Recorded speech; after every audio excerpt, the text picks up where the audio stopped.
we're going to look at kind of, where things are with the virus. I think from last time, the variants, were there, but not, quite as much in the news. So we're going to try to tackle that. There's some interesting aspects about them that are noteworthy. We're going to talk a little bit about where we are in the vaccine process, both here and in Europe and rest of the world. So that should be pretty interesting. We're also going to try to talk a little bit about therapeutics this time around. So, kind of the question of, is there anything out there that can be helpful in advance? Is there anything helpful that could potentially, mitigate some of the symptoms if I get COVID? So those are just a couple of the topics that we're going to be covering. And, same format. We'll probably spend about half the time with the prepared remarks, and then we'll open it up, for questions. And, we've really appreciated the dialogue in the past. So, as they say, keep those cards and letters, coming in, or at least thinking about it. Hey, Bill, I had a question. Are they going to touch on testing as being discussed about getting back on airlines and getting back to work? We can certainly bring that up. I think it sort of speaks, to the larger question of, with the success of vaccinating, a reasonable number of people now, sort of what are we going to do? I don't want to necessarily steal my own thunder, but it's very interesting. My folks are in an assisted living facility, and they just finished up their second shots for everybody, including staff. So it's a little, isolated bit of the world. Now what? Are they going to be free? Are they, it's a big question. And obviously the extrapolation is pretty important as well. And how do you keep it up?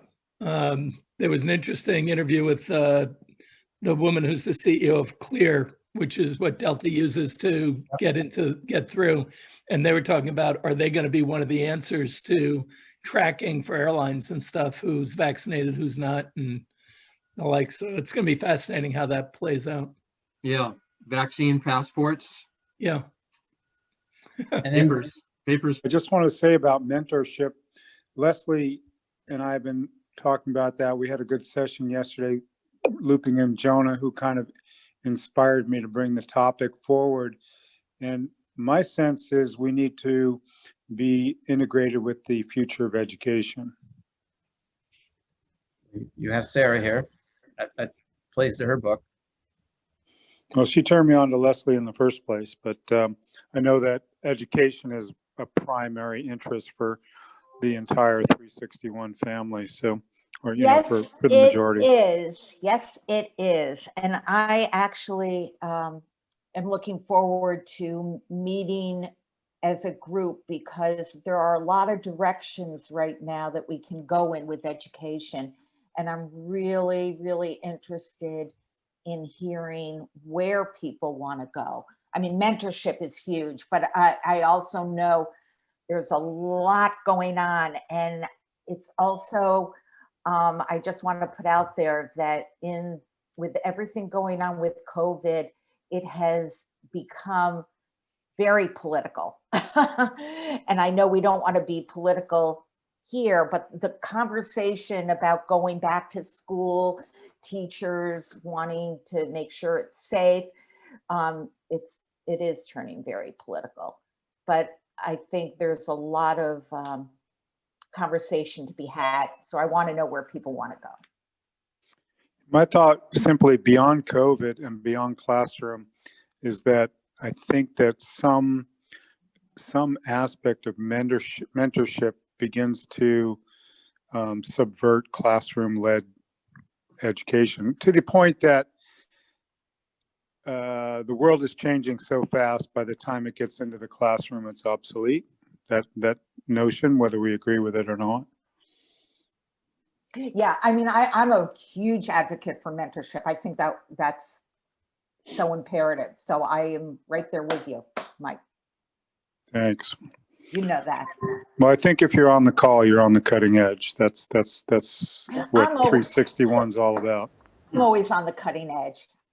Hey, I have a thought, Sarah, on education. If Yeah. if I were king and autocrat for a day, Yeah, they'd be the first people to get the vaccination. I think it's that important. tell me about it. Better, more than I don't understand. I just don't understand. more than ski patrol. It's just, I Tell me don't know why they haven't done that. Yeah, I mean, I don't know. I'm sure everybody who either has kids, has grandkids, or has teachers in the family, the news is, I mean, every day. Well, I'm sure we're going to hear more about it on the call Thursday, but my understanding is you can be vaccinated and still carry the virus and give it to somebody else, even though you won't be sick. Not that that makes a difference in what Tom said. It's just grist for the mill. Could I just, on mentorship, it's really important to me because I'm the first to go to college and my family, and I just wish I had a mentor that told me not to go to law school. But you know, but I think mentoring is also important on the philanthropic side. Yep. Because and everything. It's like we're all looking for mentors. Yeah, I think no matter what age you are. Well, the thing is with mentors, my dad always told me to get one, and I never asked him why. Maybe he wanted one. And then just this last 2 weeks, I realized I've had dozens of mentors. I just never realized it. I thought last week's discussion was fascinating, and it reminds you what makes a market, given the different perspectives that everyone brought to the conversation. Yeah. I thought Jonah's perspectives on how young people view the social and cultural aspects reminds me a lot of what it was like in the 60s and 70s when I was a teenager, and the social movement that and the social feelings that Jonah's contemporaries have reminds me a lot of that period, although I'm sure they're having a little less fun than they did back in the 60s and early 70s, particularly with the pandemic. But Mark asked me to listen to the video after the call, and after doing that, I thought the conversation was really fascinating with the interaction. I thought we deserved to dig deeper into it as we're talking about the democratization of the markets. And I realized that Jim asked a question on the value of shorting, and I gave an answer that I thought was okay, but I thought I'd bring in my partner, Nitin Sacchetti, to provide some insight into how hedge funds use shorting techniques and why it is a valuable tool when used appropriately.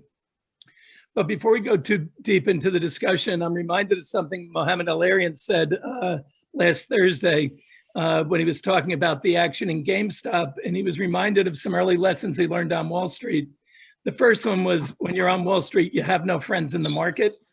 And the second one was, there's always a weak hand, and if you cannot identify it, it's you, and it's too late to do much about it.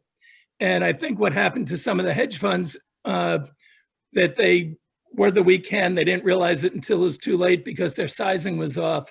Their idea was probably might have been the right idea, but poorly sized, you end up with bad execution. So the other message I would add on top of Mohamed El-Erian's is smart investors make mistakes, and some are big and lethal, and some are small and painful.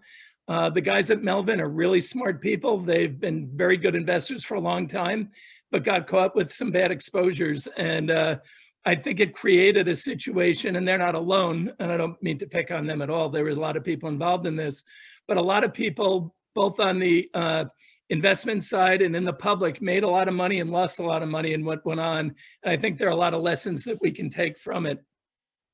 So I just want to remind people that we're in a period with massive transformations occurring all at once, and it is really creating a very unsettled environment, which we've had other periods like this in the markets, but it does remind you that when you have massive transformations going on, you end up with these profound disruptions that Mackenzie points out, and that creates both opportunities in the markets and also challenges in the markets. But I think what people, when they make comparisons to different time periods, such as the late 90s to today, it's very different kind of dynamics at play.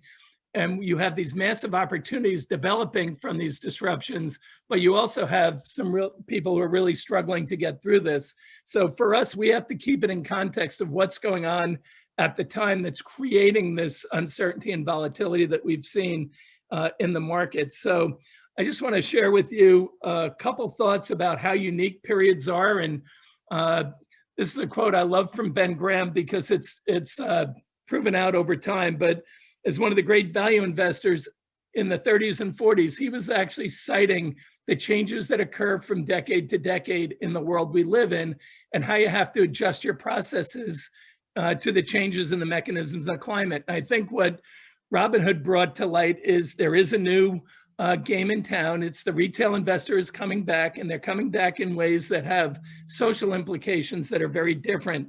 But the world's been changing considerably for some time, and I just saw some statistics that I think are kind of fascinating. And that when you think about the changes that have occurred, remember we had bond guys in the bond market. Was one of the great jobs in the early 80s was to be a bond salesman, and you got eliminated. That job was eliminated because of technology. So we continue to see the role of technology play in the markets, and we've all had to adapt to it. And Wall Street's been very good at it. We're sometimes a little late, but change is one of the constants that we always have on Wall Street. And we have to keep in mind, when we go through these changes, it helps to keep some perspective. So just to give you a little historical perspective, in the 70s, the New York Stock Exchange had a market capitalization of about $600 billion. Today, the market cap is over $30 trillion for the NYSE. Back in the 60s, the average holding period for a stock on the NYSE was 8.3 years. In the 70s, it dropped to 5.26 years, and now it's being viewed as seconds is how people are trading in the markets today with high frequency traders. The average holding period could be 12 to 22 seconds for a lot of the high frequency guys. So we've had revolutions going on throughout the decades in the markets. We've come out of them and we've been stronger as an economy. And as you can see, I just gave you the NYSE number. The total stock market capitalization for the US in 2018 was about $50 trillion, and we know it's gone up since then. So markets evolve, trading evolves, and the way investors have to approach it has to be adapted too.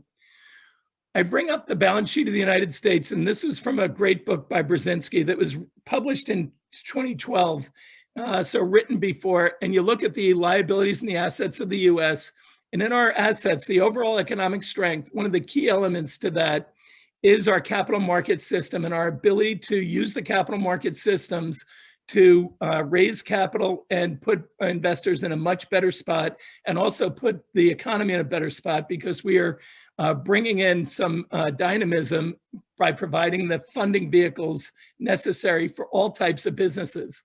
Sometimes it works better than others, but I also, as I was preparing for today's discussion, I looked at this and I said, these are problems we've had for decades and we'll have for decades more.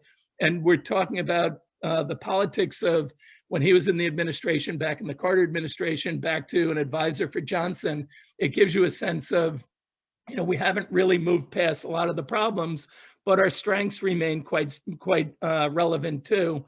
There are new games in town with China becoming a much more dominant player, but we can't forget the strength of the US balance sheet and what makes this country so great.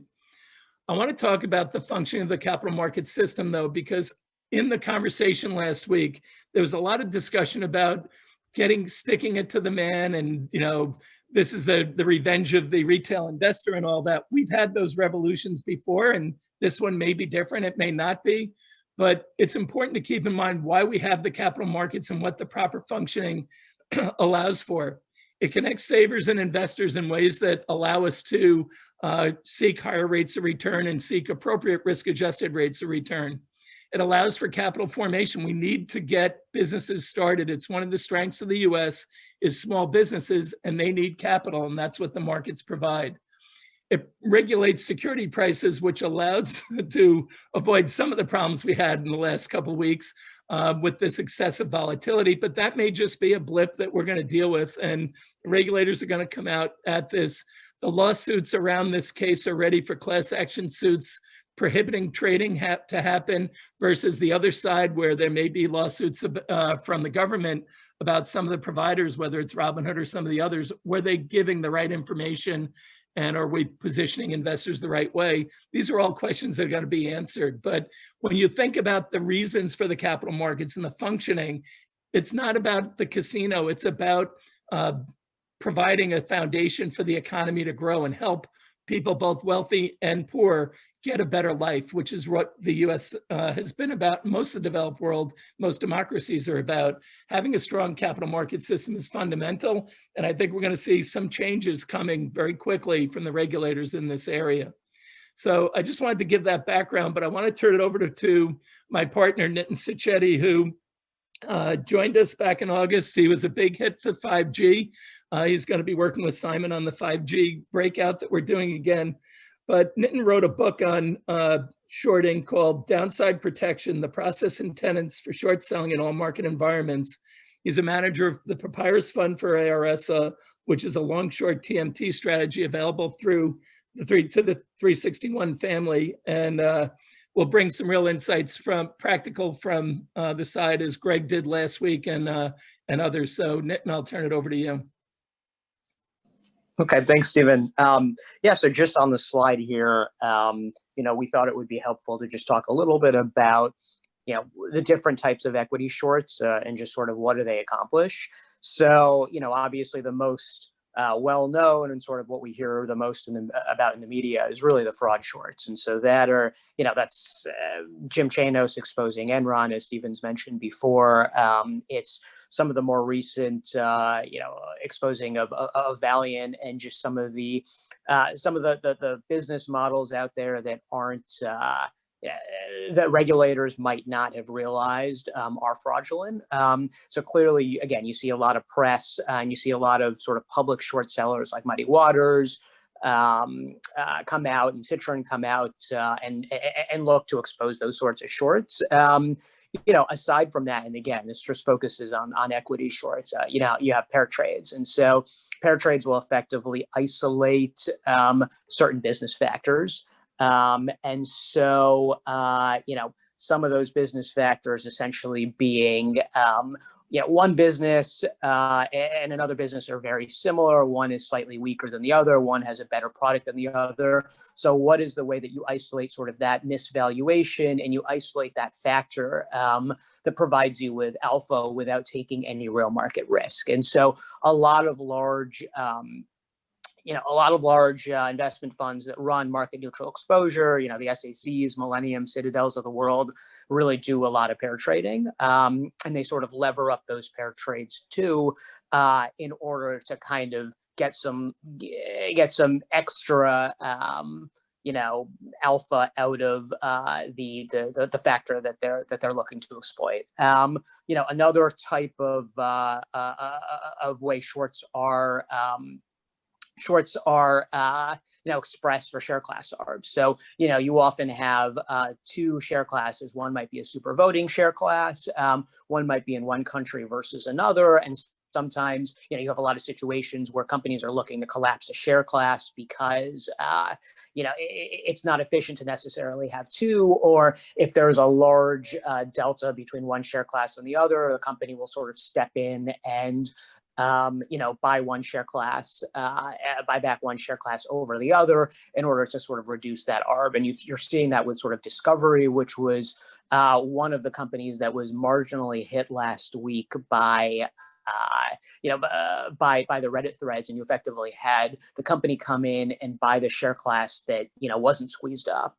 And that helped to collapse the discount between the two. Another type is stub trades. When you have one company that owns a stake in another publicly traded company, and you short one in direct proportion to its ownership stake in the other, and you effectively isolate the business on the long side that you're buying while you're shorting out their interest in sort of the other piece. Again, I'm happy to go into any of these in more detail if it's of interest. And then there's really alpha shorts. And I think the reason I'm ending here on alpha shorts is because this is what we focus on through ARS. And, we think that this is sort of the best way to insure our portfolios. And this is the best way for us to look for businesses, the singles and doubles that we think are structurally flawed businesses. So, we were shorting GoPro and Fitbit out of the IPO gates when we saw a lot more competition coming in from Chinese competitors. And,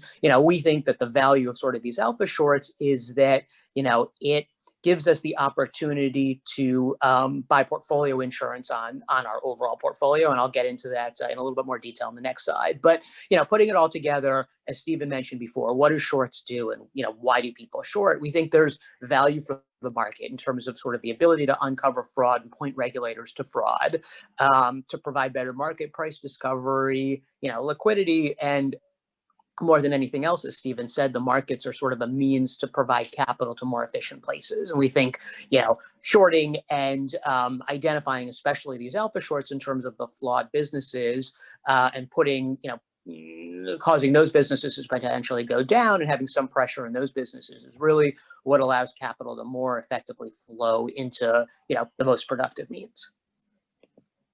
But just focusing on the next slide on us and how we use shorting. So, as Stephen mentioned, the long short fund within ARS, we alpha short. And so we look for basically businesses undergoing these negative structural issues. And so we really segment that into two categories.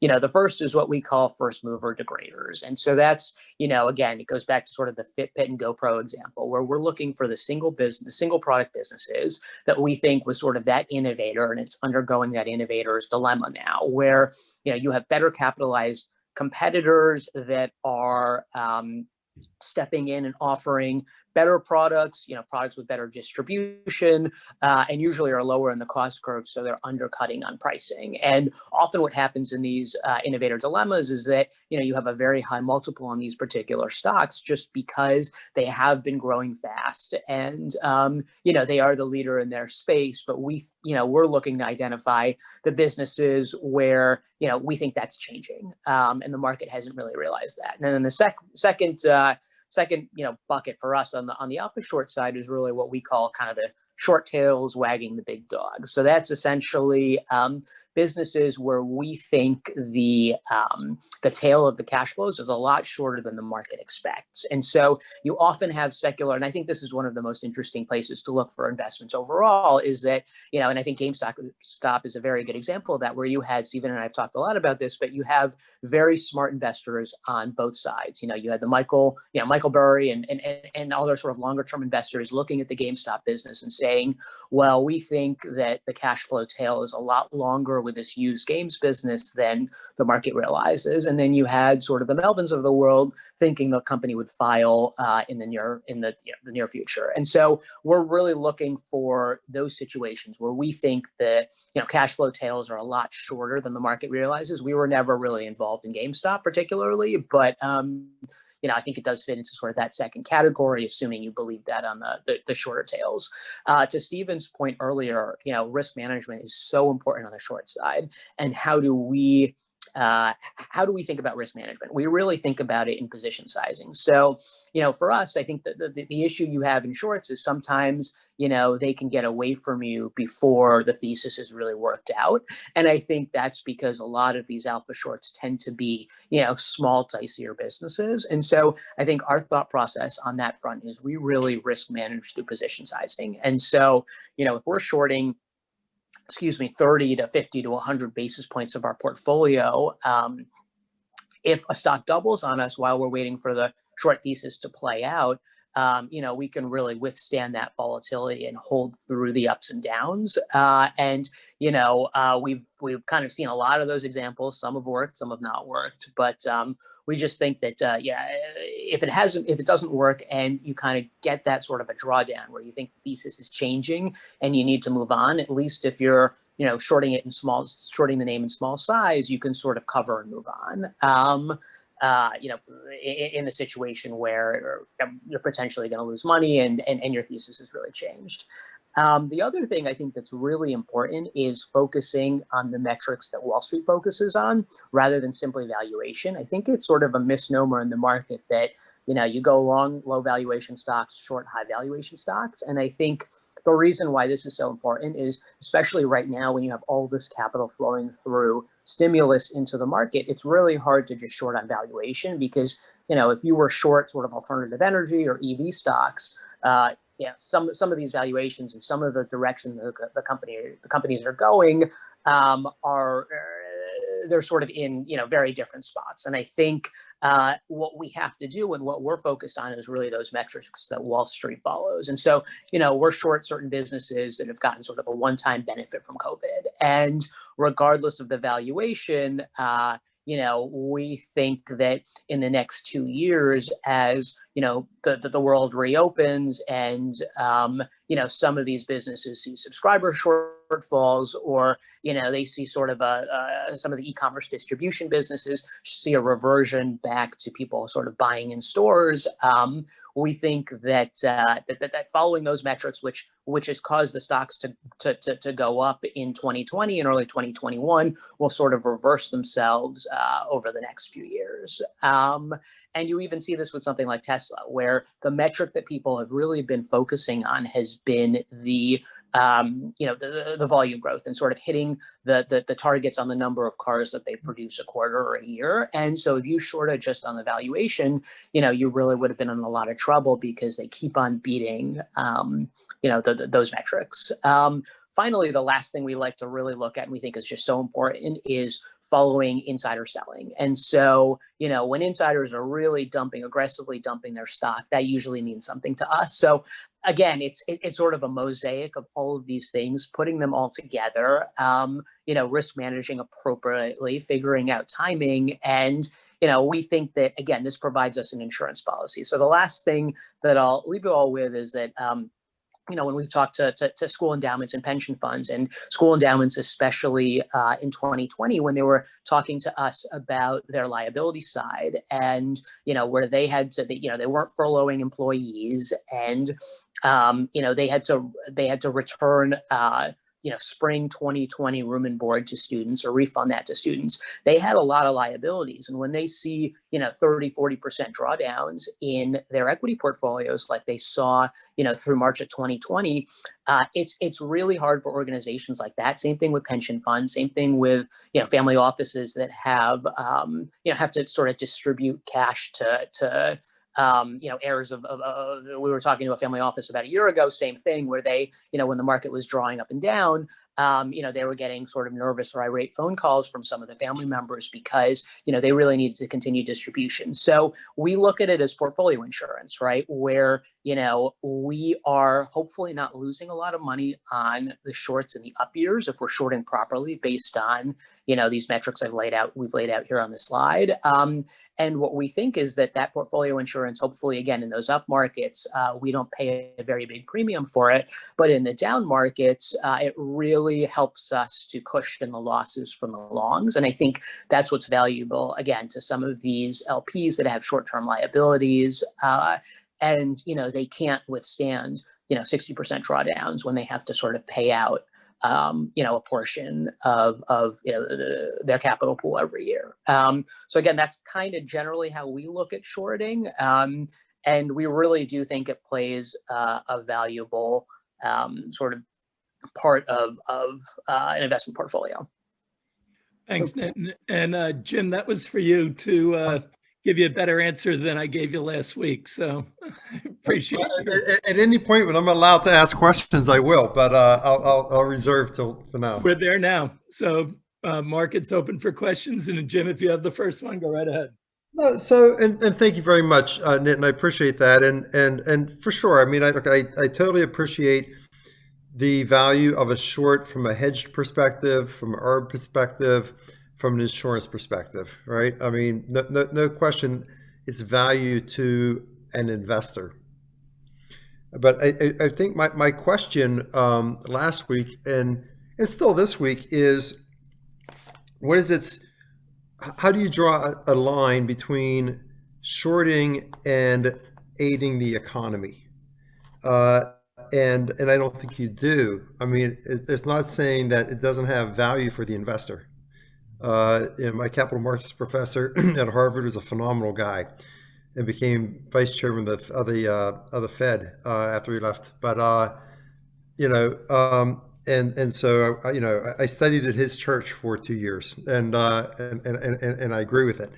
That being said, it's like, for instance, Stephen, you talked about shorts and your slide 5 functions of capital markets.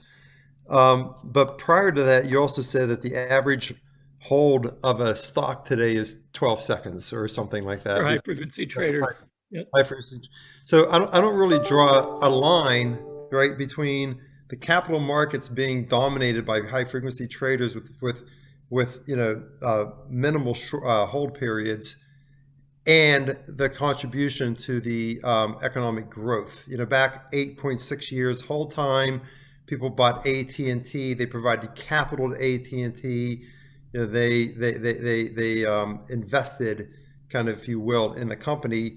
When you have a 12-second hold time, I think that may be shorter than playing the roulette wheel in Vegas, right? And so, isn't it? And again, it's not looking to cast aspersions on the value of shorting from an investment vehicle, or high frequency trading from the ability to make money as an investor. My question was, I don't think you can draw a straight line saying, this aids and helps and is part of the economic growth. Well, I would actually take a different view on that, Jim, in that all those transactions make a market. And you look at our economy, and our economy has grown quite well. Does all the way people invest help that growth? The answer is obvious, clearly not. Because if you're destroying capital along the way, you're not helping. But I do think that the market evolves. The market evolves to the technology that's out there, which is why high frequency traders trade the way they do, is because they can steal basis points from the market. I agree with you, that doesn't help the economy, but it does provide liquidity into the system, which actually does help the economy. So I think when we look at it, we don't try and isolate good or bad. We just say it is, and how do you invest in the market based on what it is? And we leave it to the regulators and the rest of the world, to government, to try and figure out who's good and who's bad actors in that process. But we think the way the system works and the way shorting can be used appropriately actually does aid the system, and for the reasons Nitin mentioned. And but I do think that shorting in a highly leveraged position where you have greater than 100% risk of loss, that probably isn't helping too many people, except the guys on the other side. Yeah, I'm not quarreling with you on that. However, I would say that the market growth has been greatly aided by MMT and Fed funds rates. And without question, in recent year, in the last decade, for sure, and even you can go back to 2000 for the rates. Yeah, and so, but as we all know and we all understand our capital markets, that all plays into each other for sure. But it's not a single point to look at. I mean, it's a kaleidoscope. Yeah, I think one of the issues that was lost in the discussion last week is, and probably mainly by me, was when you asked the question, well, the guys at Mellon got it wrong, the guys at Melvin got it wrong. We're in the mistake business, right? And if you're investing, you're in the mistake business, and your goal is to minimize the mistakes and downside risk them appropriately. And we think shorting does play a role in that, as Nitin just described a thoughtful way to do it. Greg mentioned this last week. There are a lot of different ways that people are using shorts that are not negative for the economic growth. They're actually very appropriate for helping pensions and others deal with their issues as they navigate a long-lived investment strategy. So that's, I think, was a little bit lost in the casino versus sticking it to Wall Street versus who really suffers. I think one of the great injustices of what's gone on the last couple of weeks is that the hedge funds, investors in them, you might take some money from Melvin and their assets are down 50% from 13 billion. So there's a lot of money. Not all that was Melvin's that was lost. And it's teachers, it's police and firemen, it's endowments and foundations and the like that all are suffering from those losses. He made a mistake. But I think when we look at it, we think short play an important role. to help manage the process of getting where you want to get to for investors. So it's a tool in the toolbox in our view. Yeah, no, and as I said, shorting is an insurance policy. It provides you a hedge. You can do lots of creative things with with shorts and longs and build in expected profits and downside protection.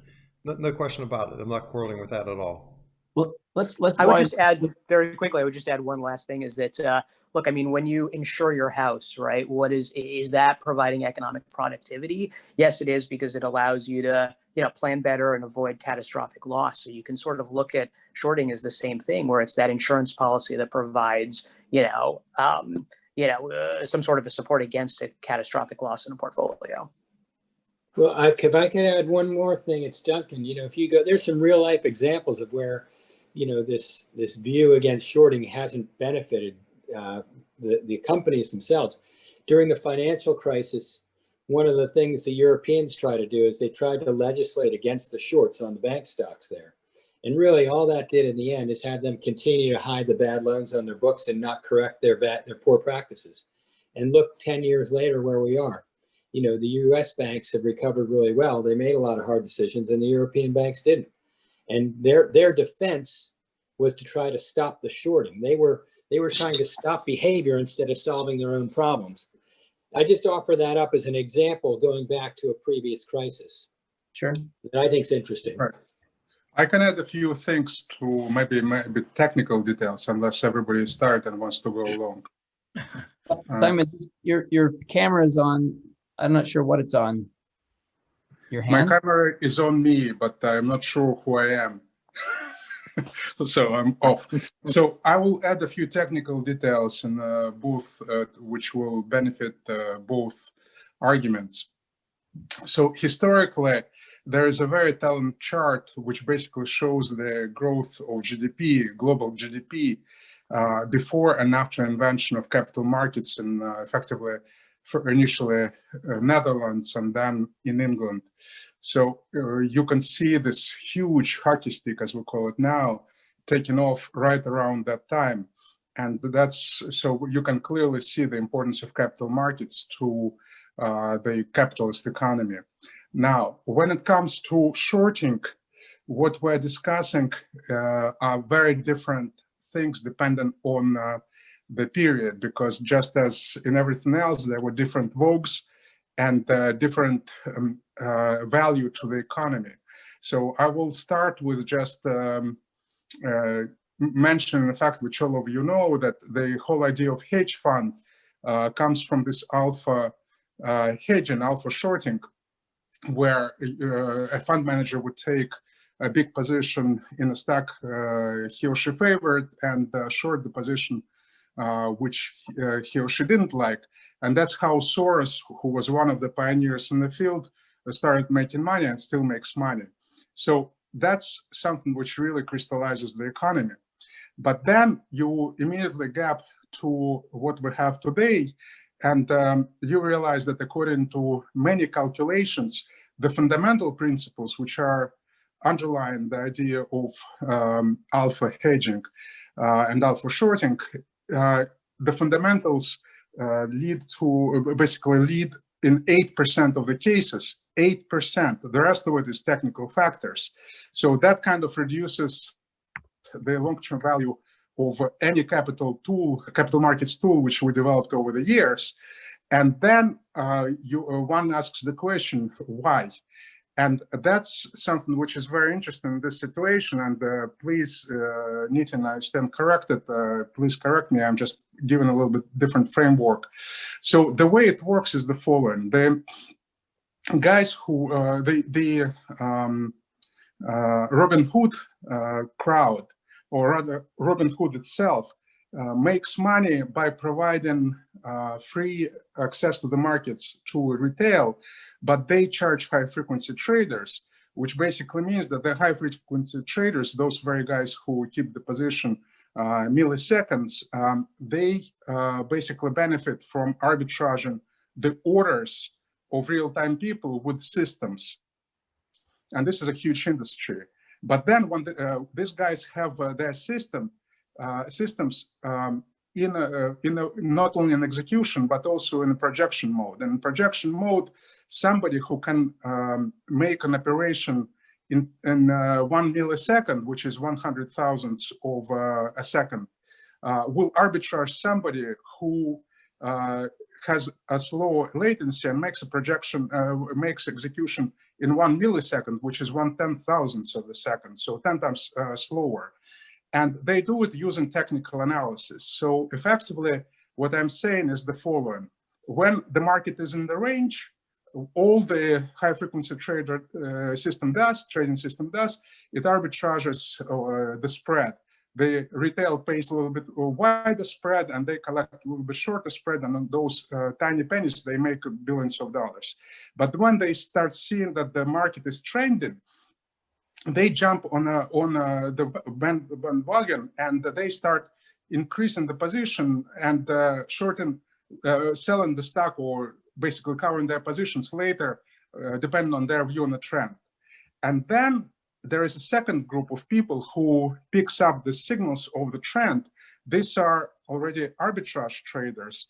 And I'm talking about quantitative arbitrage. Many of them have systems which are attuned to technical signals.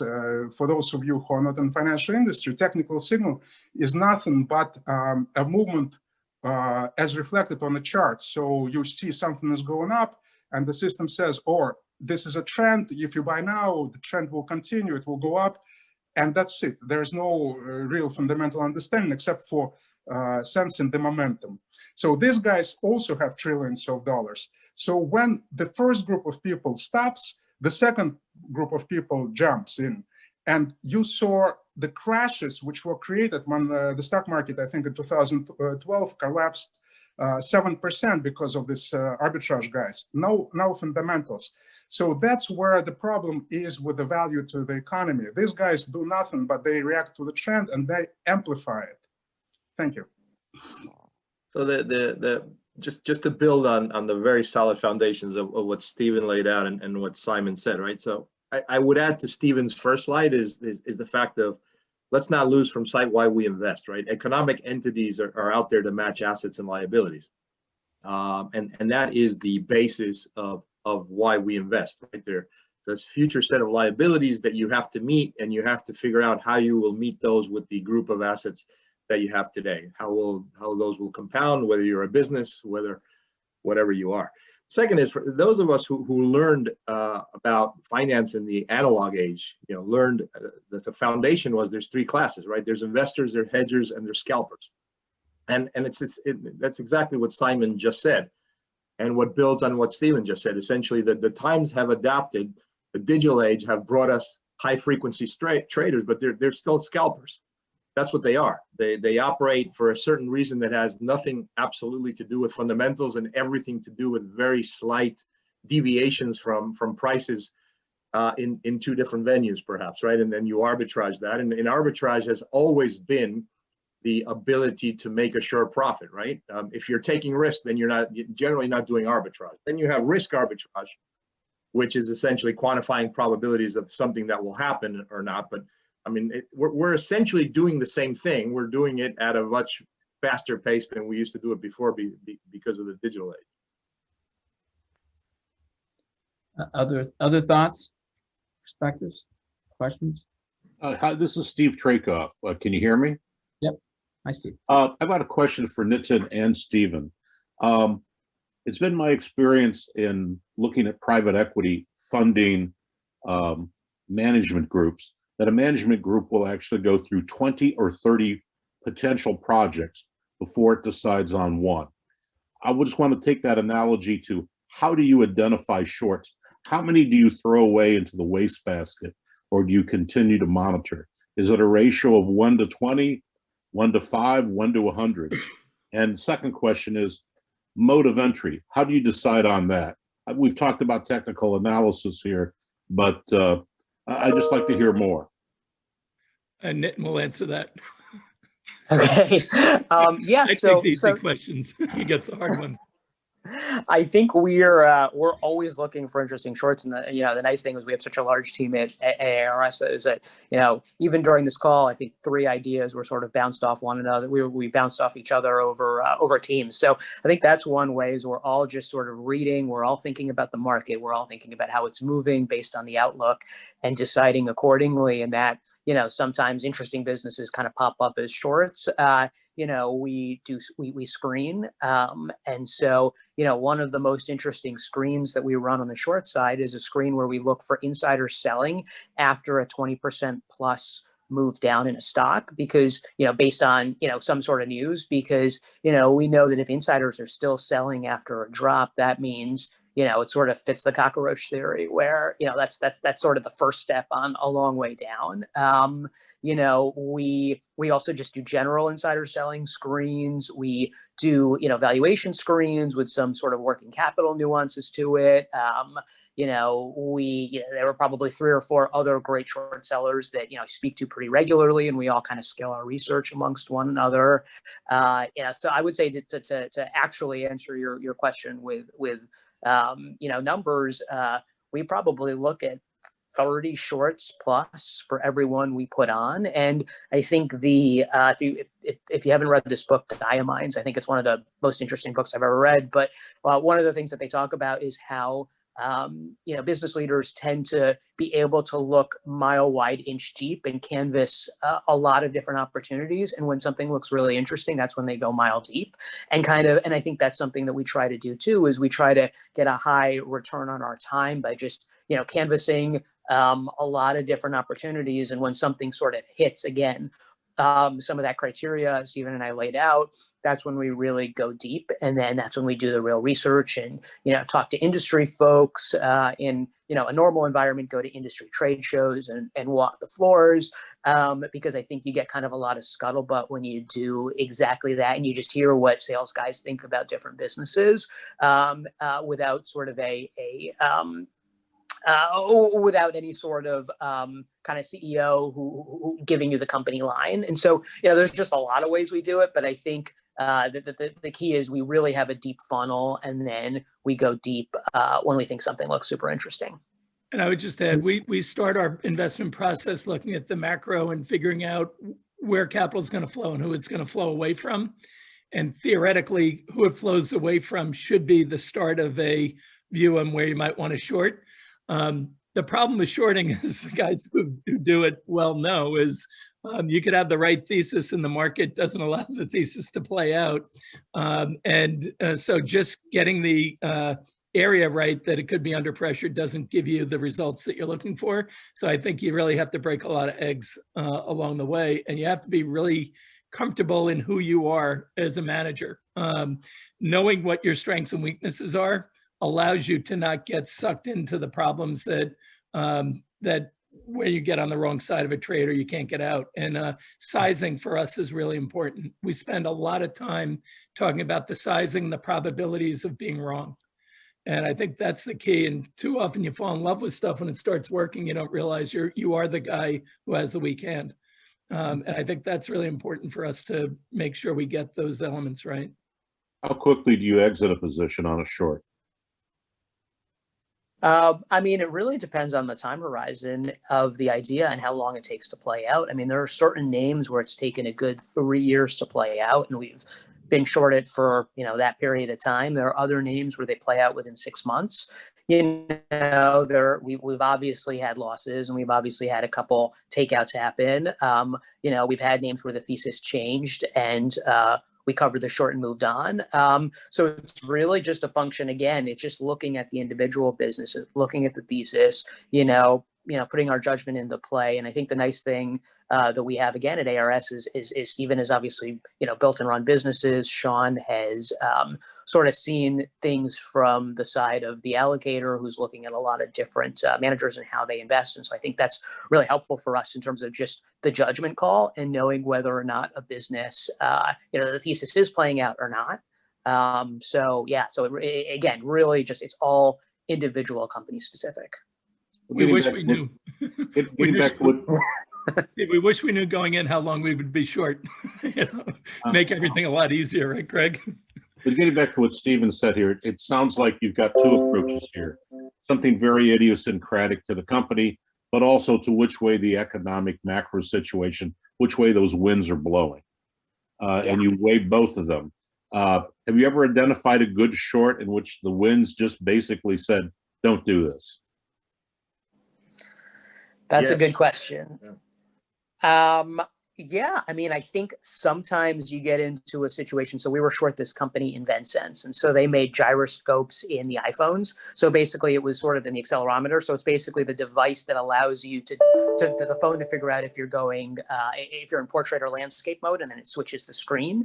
And you know, the common wisdom amongst the sell side was that they were going to get Apple. There was going to be a lot of growth in gyroscopes in emerging market cell phones. So you know, the common wisdom was telling you that this was a big growth market. Attach rates were going from 20% to 45% in phones, and they were just going to keep growing. And the stock was trading at 40 times earnings on that. This was actually the first chapter in the book in terms of the case studies. But basically, what we uncovered in the research was that InventSense was not the only company doing this. They were at the time, and they got popular because they started being used in Android phones. Samsung started using them. But then two things happened. One, you had STM, which was a better capitalized competitor, and you had that already had sort of design wins into cell phones. And then you had Bosch doing the same thing. And so when Bosch and STM sort of came on the scene, they basically just sold this product as a suite of many other semiconductor components into the phone. And so that just destroyed pricing. And then what ended up happening was they did win Apple. InventSense won Apple, but they won Apple at sort of a very low price because Apple was really aggressive with them on, you know, the negotiation. And so their gross margins just got crushed. So when you had, even though you still had unit volume growth, when your ASPs decline and your gross margins get crushed, you know, they stopped making any money and the stock blew up. So yeah, you definitely have examples where you're sort of going against common wisdom. But I think to Stephen's point, the real value for us is, you know, the macro and sort of thinking about capital flows. So, you know, in an example like that, you really have to get the actual individual company specific thesis right. And, you know, in those situations, again, we were playing the semiconductor space in different ways that we thought were benefiting, and then we were shorting against it in a name like this, which we thought was going to lose. So, you know, that outlook was kind of playing into both sides of what we were doing, if that makes sense. Greg, Very you've good, got thank you. you nodded Yeah, I your mean, head too. You wanted to That was a great example of a bottom-up selection of a short. You know, so my fund's focus is on emerging markets, where there's now, you know, a lot of popularity and people allocating money, and a lot of that money is coming through passive flows. And the passive flows just takes everything up, no matter how bad the business is. And so the indices are created with a backward bias, meaning if you reach a certain market capitalization or some other metric, you're in the index. And then that just gets you the passive money, which means that if you have a fundamental case against a business that figures prominently in an index, in an index that's for some reason is popular, you're going to be facing all those capital flows against your short positioning, until the market figures out the fundamentals, and fundamental investors can short that in a proportion that's bigger to the passive inflows that are coming in. Now, of course, when the macro tide changes and something falls out of favor and the whole index goes out of favor, then you're going to see, you know, a lot of rewards coming back to you in that short. But the timing of that is very, very essential. Greg just brought up a great point, how the advent of new products like sector ETFs or subsector ETFs or industry ETFs can put you in a spot where the company you hate from a long doesn't become a good short because the rest of the sector blows up, even though this is the worst company in it. If they're in the index, they'll get carried along, and they could get carried along a lot longer than you want to stay with your short. So it really creates a need for, as Ben Graham said, to keep adapting your process to the current environment, because 20 years ago when, Soros, 30 years ago when Soros and that small crowd of hedgies were doing what they were doing, there weren't a lot of people that they were competing against for the ideas. And so you have very different dynamics today that you actually have to factor into it. So I would argue that Soros wouldn't have had the success he had back then. Today, he would have been a great investor. He is a great investor, but could he have put those same types of returns up in this environment is a little harder to determine given how complicated the markets are now. Other voices? Viewpoints?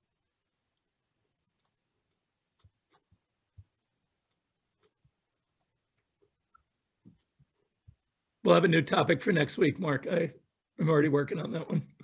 I guess my last maybe question to Stephen or Nitin is, do you see anything changing with regulations, or it's just a lot of conversations like the one we're having today, but things will go back to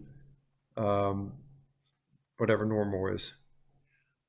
I believe nothing goes back in the Wall Street. I think the way every industry is evolving, Wall Street's in the same boat. So I think it'll be moving forward. I think we'll be, the post-pandemic world for everyone will be different than the pre-pandemic. I don't think you go back. I think you go back to what's different. And I suspect there will be a lot of negative fallout from the Robinhood trading that occurred the last week or two. You're already starting to see the class action lawsuits. Janet Yellen is talking about looking at the impact of this. So I don't think this is going to end soon or easily for a lot of people. And I think that's going to lead to different regulatory oversight for the Robinhoods of the world and different capital requirements. I think there'll be a lot of lawsuits and people will be punished for this. So I think you'll have I think Greg brought this up last week, where after the financial crisis, you had Reg FD, or earlier crises, you had Reg FD, and then you had, after the financial crisis, Dodd-Frank and Volcker rules. I think you'll see different rules coming in to try and protect people. Whether they actually do or not, we'll know after the fact. I suspect there'll be unintended consequences from the enhancements that we make to the system. Stephen, I just love your presentations. Every week is just an unbelievable lesson in life. Can you potentially next week talk about the stock market versus the real economy? Like it strikes me as the stock market has nothing to do with the real economy. And I'm just wondering if you agree, disagree, and if you could actually kind of compare the two. Does that make sense? Like you know what I'm trying to do. I do. It makes a ton of sense to me. But and Simon, if he's still on, can tell you that what we've had is a manufactured economy that has been driven towards, since the financial crisis, increasing asset values to deal with debt. And that's what the Fed doesn't really come out and say, but everything they've done since 2008 has been to increase asset values so we have enough assets to deal with the debt problem globally. So it's no surprise that when they're targeting low interest rates and giving you fewer choices of where to put capital, that the market does have to move up. Not just the stock market, look at real estate. Until the commercial real estate pullback for the last year, that was on the same trajectory. Any asset was being really pushed up in a material way. So we understand why it is. It's policy is driving it up. And it's the same policy, which is ironic, that is now being talked about, of creating inequality. Well, they knew 10 years ago when they were lowering interest rates and favoring asset that they were going to favor the wealthy, because the poor didn't have the assets. They didn't have homes. They didn't own their homes. They were highly indebted, but it was to buy time for the economy. And just to add to this, just since we were talking about social equality, they also knew that they will destroy all pension funds which are fixed income driven, and they knew that the interest on these funds will go to zero eventually. Savers insurance too.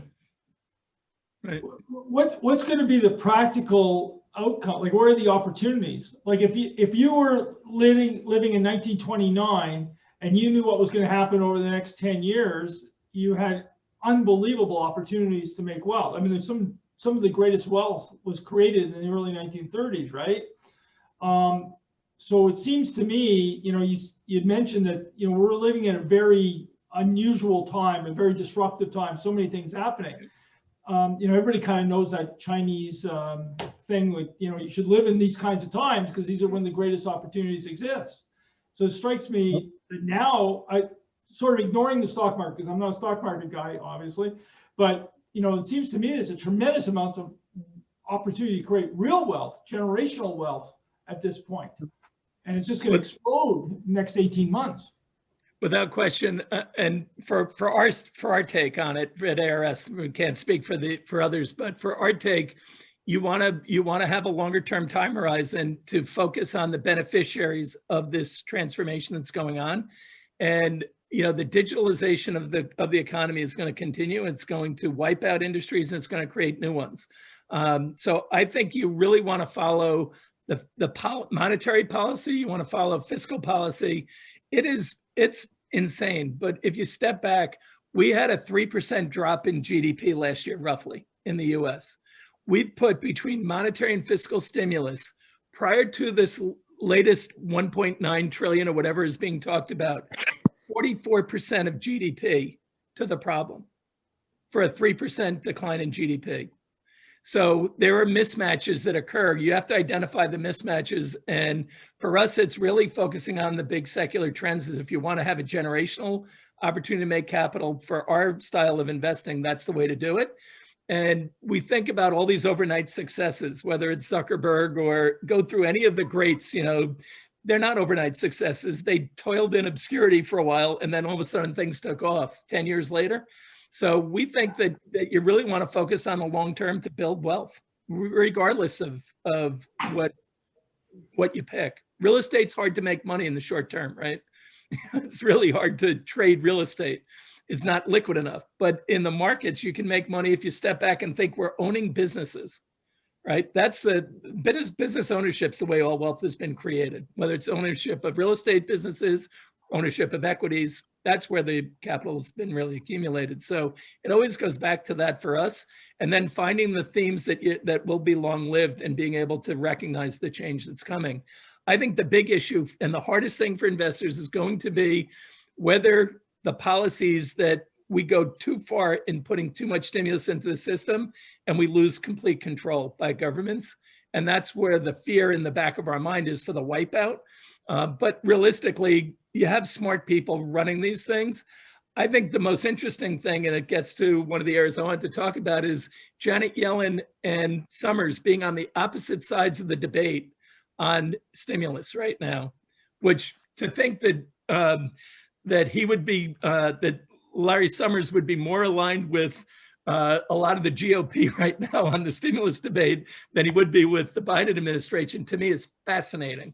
And it just shows you how really smart people, and Janet Yellen and Summers would be up in that camp of the really smart people understanding how the economies work and have such different views on inflation, to me is fascinating. And that's really, again, what makes a market when you have those divergent views.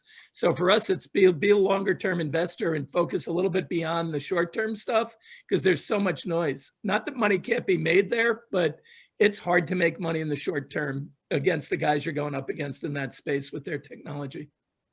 Stephen, you just said something really interesting. You said since 2008, the motivation of the Fed has been to inflate asset value kind of above and beyond the amount of debt we're layering on the economy. Then you just said also that, the GDP drop of 3%, we have maybe overreacted with more debt and continue to. How much gas is in that tank? How much gas is required to be in that tank? How much do we keep the gerbil running on the wheel here? It's an interesting question, because it really gets to where are we to our potential as an economy? What's the output gap? And that Summers case is he doesn't think the output gap is as great as Yellen probably does to get back to fuller employment. So I think that's going to be the issue is how much is there? How much of a gap do we have to close? Ed Yardeni was out last night saying he thinks it's a fraction of even the new stimulus. He thinks that what we have in the system is going to take the gap from 50 million a month down to 20 or 30 million mark. I forget the exact number. So if he's right, then we're doing way too much, and you'll start to see inflation and the bond vigilantes will come in. If Yellen's right, then you'll see this be able to go on for a lot longer. And I suspect they're not going to do 1.9. I was previously in the 900 billion range. I think you have to move it up from there, but I don't think it moves back up to the 1.9. But it's hard to fathom the amount of money we've thrown at this. So it'll be trickier moving forward. That's for sure. Stephen, this is a really big question, but probably more for next week. Is inflation really going to be a bad thing for most people? I'm not talking about people who are big investors who are very wealthy, but the average person is, in this point in time, is inflation such a bad thing? It depends on the rate of change in our view. Having inflation is a good thing when you're running at subpar inflation levels. It's a little concerning that the Fed wants to let it run hot on inflation to get to fuller employment. But it's an experiment that we're in. So to be clear, we're in an experiment that Japan has a 20-year lead on us to see how that works out, but very different economies. So you can't just say, well, Japan's experience is this, so ours will be that. But it is something that I was going to go into more next week, is this output gap and the two sides of the argument on where we are, because I think inflation is going to be one of the big issues of how we manage through that challenge of getting to an appropriate takeoff without overstimulating. And to that, I mean, interweaving into that is Japan. I since learned is also holding most of its debt, whereas we have the rest of the world in China. And if there are other forces we don't have the benefit of controlling. But I want to just point to your question, Zale, is that I look at this whole community as this trying to find the collective wisdom, and obviously we have Uncle Stephen here leading us through these discussions.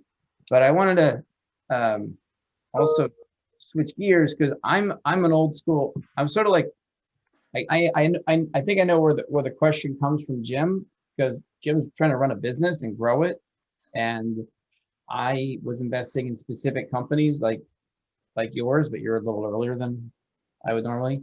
But this is another thing I want to make sure that everybody, I think we can do this, take this kind of a forum. Tom Jump has a couple water deals. Everybody's got a couple deals.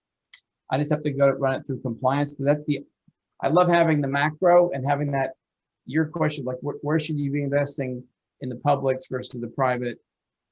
And I think a lot of this crowd we're entrepreneurial, and you want to flex those muscles and leverage each other. So I think we just want to also, I don't know if you do the private versus public things, Stephen, I don't know, or what do you want to do next week? I was going to do a little bit about what we just talked about, unless something comes up between now and Sunday, Mark, when you send your email saying, what am I talking about? Which is Saturday morning and you get it Sunday or Monday. I should send that meeting that on Wednesdays now. Yeah. Well, we'll see. But I think this topic of how the debate between Yellen and Summers is actually a fascinating one to spend some more time on, because so much of where we go from here is dependent on it. That is fascinating. Because you're not just talking about the 1.9, there's infrastructure behind. So an infrastructure package behind that. So you're looking at, another 3 trillion this year, potentially. Can we pose that question to Powell on Thursday? We'll see. I don't know if he's going to answer that one. He's going to tell you he's keeping rates low. That's what he's going to tell you. So, yeah, fair enough. Well, Mark, great discussion from the group, and glad we can add some value. So thank you. And Nitin, thanks for joining today. Yeah, Nitin, well done. I flashed your book up, Nitin, so maybe you sold it. Thank you for that. I also forgot to mention he's in Business Insider with an article about Nitin's views on Can I distribute that?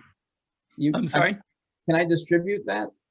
Or is there a version I could post that article?